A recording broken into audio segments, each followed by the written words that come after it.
제가 예전에 이런 영상을 본 적이 있습니다. Biblical Accurate Angels라는 제목인데 번역하면은 성경적으로 완벽한 천사쯤으로 해석할 수 있을 것입니다.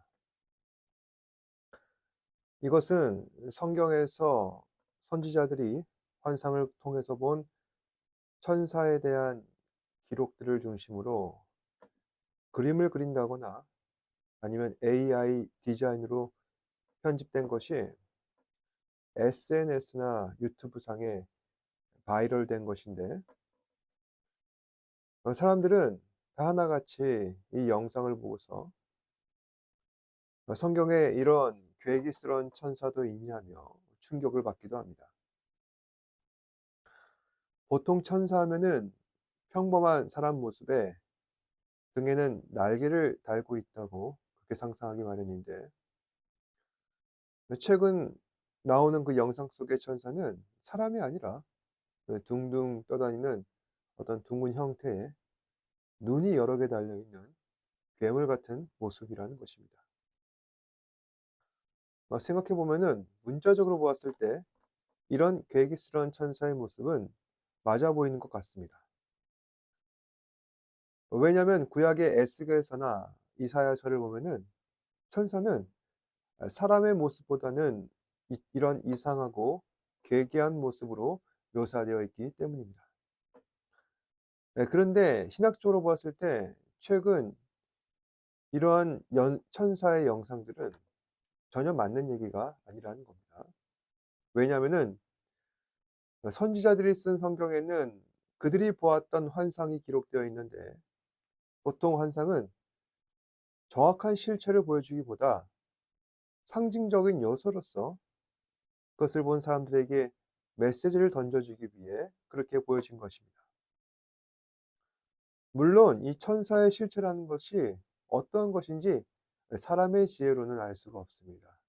알 수는 없지만 최근에 나오는 이상한 천사 영상들이 꼭 맞는 법이란 없다는 것입니다.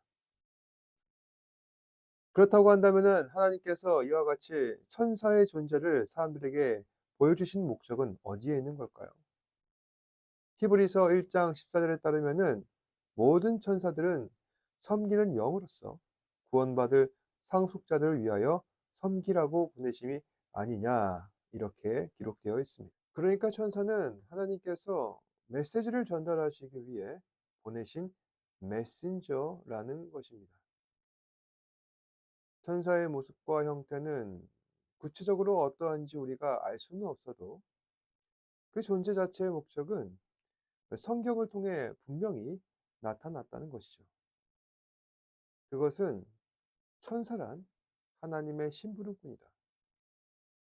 다음으로 천사는 무엇을 위해 존재하는가? 하나님의 영광을 드러내기 위해 존재한다는 것입니다. 세상에 하나님께서 만드신 모든 만물은 다 하나님의 영광을 드러내고 있습니다. 저희도 하나님의 영광을 드러내는 존재로서 그 생명력으로 그 행동과 존재로서 하나님의 영광을 드러내고 있습니다. 그런 점에 있어서 천사도 마찬가지라는 것입니다. 천사는 추앙받는 존재가 아니라 하나님을 추앙하기 위해 쓰임받는 도구일 뿐입니다.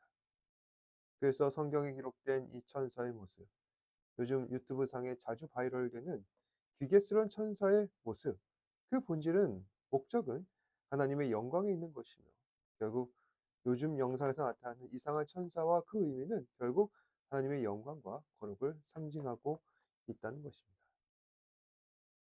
오늘 함께 읽으신 말씀에도 보면은 한 천사가 한 선지자가 환상 중에 나타난 천사를 목도하면서 그 마음 가운데서는 두려움에 떨고 있습니다. 이상하지 않습니까? 선지자가 환상 중에 나타난 천사를 보고서 두려운 마음이 들었다는 게 이상하지 않습니까? 어째서 선지자는 천사를 보고 두려운 마음이 들었던 걸까요? 그 천사가 괴물처럼 기괴한 모습을 하고 있기 때문일까요? 오늘 말씀에 등장하는 이러한 천사를 본 선지자는 바로 이사야입니다. 이사야의 살던 시대는 어떠했느냐? 이사야서 1장 1절에 보시면은 유다 왕 우시야와 요담과 아하스와 히스기야 시대에 아모스의 아들 이사야가 유다와 예루살렘에 관하여 본 계시라.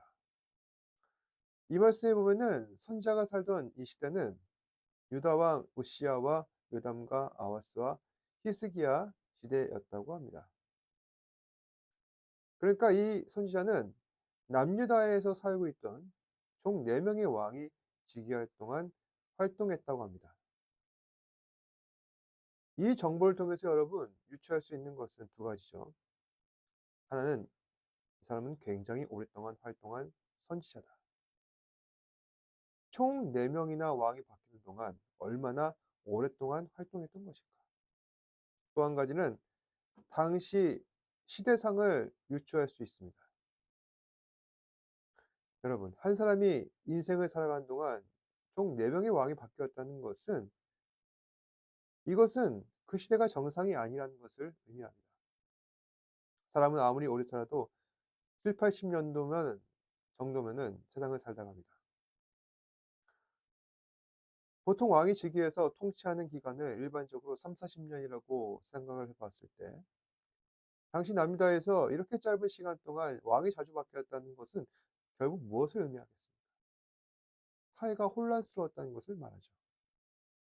그렇다면 이 남유다와 같이 하나님을 섬기는 나라가 혼란스럽다는 것은 결국 신앙의 문제가 아니고는 설명하기가 힘듭니다. 그래서 이사야 2장 8절에는 이렇게 전합니다. 그 땅에는 우상도 가득함으로 그들이 자기 손으로 짓고 자기 손가락으로 만든 것을 경배하며. 그러니까 남유다는 하나님께서 솔로몬과 르호보암의 죄로 인하여 북이스라엘 10지파를 제외하고 남은 2지파로 맡겨주신 나라였습니다. 그러니까 남유다의 이러한 국력과 국토가 축소된 것은 선조들의 죄로 인한 것이니 후대에 세워진 왕들은 이제는 정신 차리고 하나님을 잘 섬기며 신실하게 살아야만 했던 것입니다. 그런데 8절 보시면 어떻습니까? 남유다에는 우상이 가득하고 사람들은 그들이 세운 그 우상 앞에 절을 하고 하나님을 경배하는 것이 아니라 그 이방신 우상에게 경배를 했습니다. 또한 정치적으로는 아주 혼란스러운 시기이기도 했습니다. 당시 남유다를 가장 많이 괴롭힌 나라는 아수르였는데 남유다는 아수르의 조공을 바치면서 그 나라의 힘을 빌어 살아남으려는 비굴한 속셈을 가진 나라였습니다. 그러다 보니 하나님을 의지하기보다는 이방 나라 아수르를 더 의지하는 모습을 보입니다. 마지막으로 이 사회 전체는 도덕적, 윤리적으로 타락한 모습을 보이고 있습니다. 이사야서 5장 20절부터 23절을 보시면 이렇게 기록되어 있는데 악을 선하다 하며 선을 악하다 하며 흑암으로 광명을 삼으며 광명으로 흑암을 삼으며 쓴 것으로 단 것을 삼으며 단 것으로 쓴 것을 삼자듯 화가 있을진저. 여기에 화가 있을진저라는 말은 이런 사람은 하나님께 심판받기에 합당하다는 얘기입니다. 그러니까 악을 선하다 하고 선을 악하다 하고 흑암을 광명 삼고 광명으로 흑암 삼으며 쓴 것을 단 것 삼고 단 것으로 쓴 것을 삼는 그런 사람이라면 어떻겠습니까? 이 사람은 선과 악이 뒤바뀌어서 평생 그 선과 악에 대한 기준이 모호하고 그래서 평생에 악한 행위만을 일삼는 사람이라는 얘기입니다. 그런데 이사야는 당시 자신이 살던 북이스라엘이나 또한 남유다에 이러한 악한 사람들이 많이 있었다는 것을 전하고 있습니다. 그 뒤로 이사야는 자신의 속한 그 나라 안에서 악을 행하여서 심판받아야 하는 사람들에 대해 계속 전을 이와 같이 전하고 있습니다. 이러한 사람들은 화가 있을 것이다.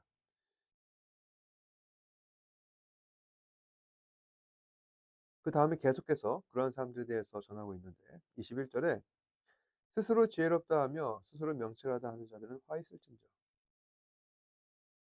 스스로 지혜롭다 하고 스스로 명철하다는 얘기는 잘난 척하는 사람, 오만하고 어리석은 사람을 뜻하는 것입니다. 예나 지금이나 세상엔 이런 사람들 많죠.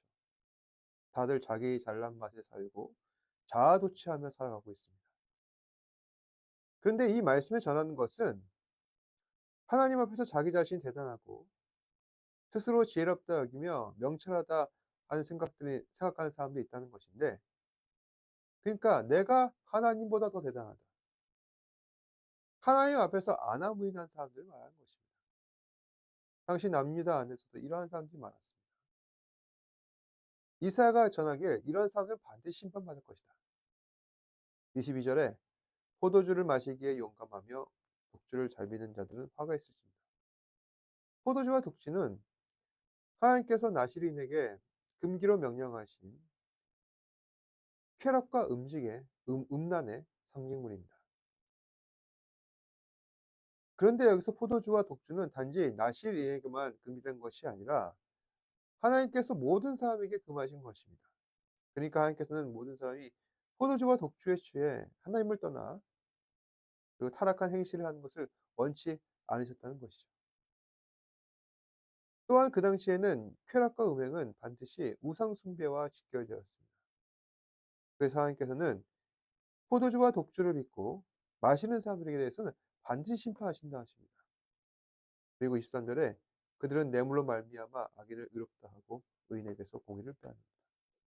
이것은 당시 사회 정의가 해이해졌다는 것을 말하는 것으로서 공직에 있는 사람들은 뇌물을 받고 나쁜 사람들에게 이롭게 하며, 반대로 의로운 사람들에게는 피해를 입혀서 공의롭지 못하게 하는 일들이 그 당시 나라 안에 가득했다는 것입니다.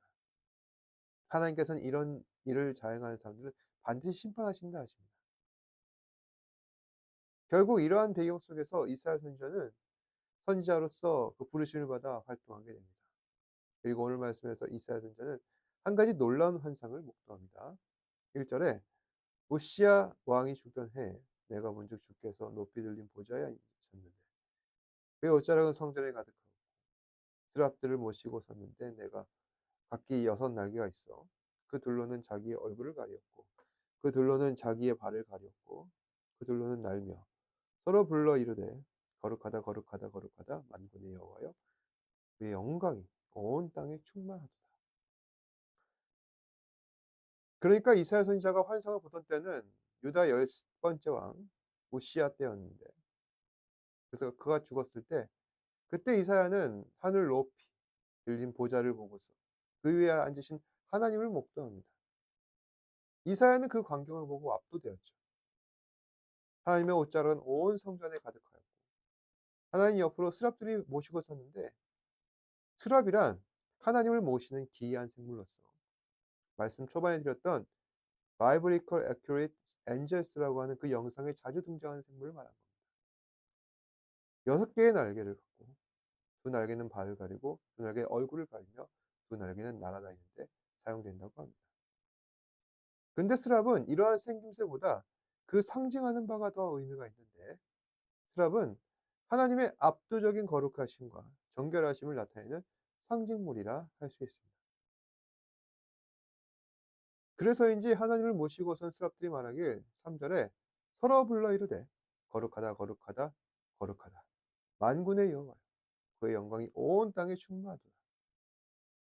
여기서 거룩하다는 말을 3번이나 반복되었는데, 한마디로 하나님의 압도적인 거룩함을 의미하는 것으로서 3번이나 말한 것은 그만큼 하나님의 거룩하심은 완전하다는 이야기입니다. 이처럼 이사야 선지자는 거룩하신 하나님을 보고서 그 앞에 압도되어 갑니다. 하나님의 그 거룩하심은 이사야가 보고 있는 그 광경 속에도 성전 문지방의 털을 요동시키고 또한 그 성전에는 연기로 충만하게 되는 것입니다. 이사야는 그 광경을 보고서 자기도 모르게 이렇게 전합니다. 그때 내가 말하되 화렸다. 나여 망하게 되었도다. 나는 입술이 부정한 사람이요 나는 입술이 부정한 백성 중에 거주하면서 만군의 여호와이신 왕을 배웠으니. 여기서 이사야가 자신도 모르게 전한 이 화로다. 나여 망하게 되었도다. 나는 입술이 부정하도다. 나는 입술이 부정한 백성 중에 거주하면서 만군의 여호와이신 왕을 배웠다. 한마디로 거룩하신 하나님 앞에 서니 내가 죄로 가득한 추악한 존재였구나. 부끄러운 존재였구나. 라는 것을 깨닫게 되었다는 것입니다. 사실 이사야는 선지자 아닙니까? 그것도 성경 전체에서 보면은 대선지자로 분류되는 영적으로 탁월한 인물입니다. 그는 하나님 앞에 말씀을 직접 받았었고 여러 가지 놀라운 환상도 보았습니다. 그런 사람이 하나님 앞에서니 스스로 입술이 부정하다고 망할 사람이라 합니다. 이러한 사람이 자기 자신을 비하하면 대체 어느 누가 하나님 앞에 당당히 설 수가 있겠습니까? 그러니까 이 말씀을 전한 이사야의 본심은 이런 것이죠. 세상 어느 누구도 감히 거룩하신 하나님 앞에 설 수 없다는 것입니다. 제 아무리 선지자여도 말입니다. 그만큼 창조주가 되신 하나님의 그 거룩하심 앞에 감히 우리 인간은 어쩔 수가 없다. 이걸 이해하고 하나님 앞에 겸손한 태도를 가지는 것은 신앙에 있어서 더없이 유익하다는 겁니다. 어떤 점에서 그럴까요? 그 어떠한 경우에도 우리가 겸손하면은 신앙을 건강하게 유지할 수 있습니다. 여러분, 하나님 앞에서 겸손한 자세란 어떠한 경우를 말하는 걸까요? 내가 신앙생활 오래 했고 예배도 많이 들었고 성경도 알 만큼 알고 경험도 풍부하지만 그럼에도 나는 여전히 하나님 앞에서 부족하다. 연약하다. 작은 시험에 쉽게 넘어지고 또 넘어져서 좌절하는 것이 나라는 존재다. 초심을 유지하는 것이 신앙인으로서 겸손한 자세라 할 수 있는 것입니다. 그럼 어떻게 이런 초심을 우리는 잘 유지할 수 있게 될까요? 이사야처럼 하나님의 그 거룩하심 앞에 압도되어야 하는 것입니다. 그렇게 하기 위해 우리가 반드시 해야 할 것은 온전한 예배, 진실한 마음의 자세를 잘 유지하는 것이죠.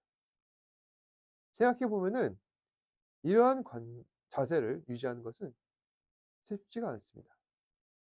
이사야가 그렇죠. 나라가 혼란스럽습니다. 사람들은 악을 일삼고 영적인 타락이 나라 안에 횡행합니다. 그런 상황 속에서 이사야는 자신의 신앙을 잘 유지합니다. 영적으로 그 예민한 감각을 지키고 악을 행하려 하지 않습니다. 어떻게 이 일이 가능할까요? 말씀과 예배뿐이죠. 이사야는 늘 하나님을 예배하는 것입니다.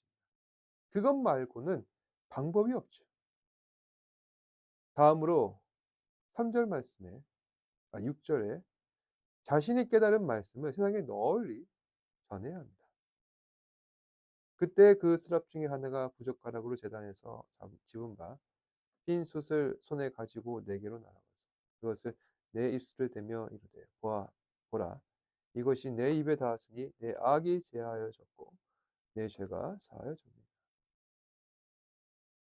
여기 보면 이사야가 전한 자신의 입술이 부정하다는 말을 스랍 중 하나가 부젓가락, 그러니까 대장간에서 달궈진 쇠를 짚는 집게를 이사야의 입술에 대는 것입니다. 어떻습니까? 빨갛게 달아오르겠죠. 그런데 스랍은 이런 얘기를 합니다. 보라, 이것이 내 입에 닿았으니 내 악이 제하여졌고 내 죄가 사하여졌느니라. 그러니까 스랍은 이사야의 입술이 부정하다 하니 그 입술을 깨끗하게 하려고 부젓가락을 입에 대었다는 것입니다. 여러분, 이건 환상입니다. 그러니까 현실 속 얘기가 아니라 그 환상이 우리에게 전하려는 메시지가 있는데 그거는 하나님께서 이사야가 스스로 부정하다 할 때 그 입술을 정결하게 하셨다는 것입니다. 그리고 그렇게 하신 목적은 무엇이냐? 하나님의 말씀을 바르게 전하라는 것이죠. 그래서 한 명이라도 죄에서 돌아와 하나님 앞에 회개하였고 구원받도록 하였습니다. 바로 그것이 이사야의 역할이라는 것이죠. 이 말씀이 우리에게 주는 메시지는 명확합니다. 대체 우리는 무엇을 위해 예배하는 겁니까? 무엇을 위해 말씀 묵상하죠? 지적인 만족, 마음의 평안, 물론 예배와 말씀 주는 부수적 효과는 여기에 다 해당됩니다. 하지만 주된 목적은 말씀을 통한 회개와 용서와 자위가 구원이 그 들은 사람에게 나타나도록 해야 한다는 것입니다. 우리가 말씀을 열심히 듣고 예배를 드려야 하는 이 주된 목적, 이 점을 잊지 않으셨으면 좋겠습니다. 사랑하는 여러분, 오늘도 혼란스러운 시대를 살고 있습니다. 이 시대 어떻게 극복하겠습니까? 다들 하루살이하며 열심히 겨우겨우 버티는 거지. 그렇게 생각하고 있는데 여러분도 그렇게 살고 싶으십니까? 물론 우리 모두 다 우리의 현실은 그렇게 힘겹게 살아갑니다. 하지만 중요한 것은 결코 우리의 삶은 거기에만 매몰되거나 머물러 있지 않습니다. 하나님께서 나타내실 더 위대하고 거룩한 삶을 우리는 사모하며 살아가야 한다는 것입니다. 이것이 우리가 앞으로 해야 할 일이죠. 오늘 하루도 우리의 삶을 거룩하게 유지하신 성령 하나님만 의지하며 앞으로 우리가 깨달은 그 말씀을 세상에 널리 전하는 저와 여러분 되시기를 주님의 이름으로 축복합니다. 기도하겠습니다. 은혜와 진리가 충만하신 아버지 하나님 감사합니다. 오늘도 우리에게 말씀을 주셔서 언제나 하나님 앞에 바로 서서 겸손한 마음으로 정직한 마음으로 신실한 마음으로 살아갈 수 있도록 인도하신 것 감사합니다. 우리 사랑하는 형제들 주의 말씀 안에 바로 서서 온전히 주님만 경외할 수 있도록 인도하여 주시고 그래서 모든 삶이 주 앞에 연락되기를 온전히 기대하며 바라는 우리 사랑하는 지체들 되게 하여 주옵소서. 모든 말씀 예수님 이름으로 기도드립니다. 아멘. 하늘에 계신 우리 아버지여 이름이 거룩히 여김을 받으시오며 나라가 임하옵시며 뜻이 하늘에서 이루어진 것 같이 땅에서도 이루어지이다. 오늘 우리에게 일용할 양식을 주시옵고 우리가 우리에게 죄 지은 자를 사하여 준 것 같이 우리 죄를 사하여 주시옵고 우리를 시험에 들게 하지 마시옵고 다만 악에서 구하시옵소서. 나라와 권세와 영광이 아버지께 영원히 쌓옵나이다. 아멘.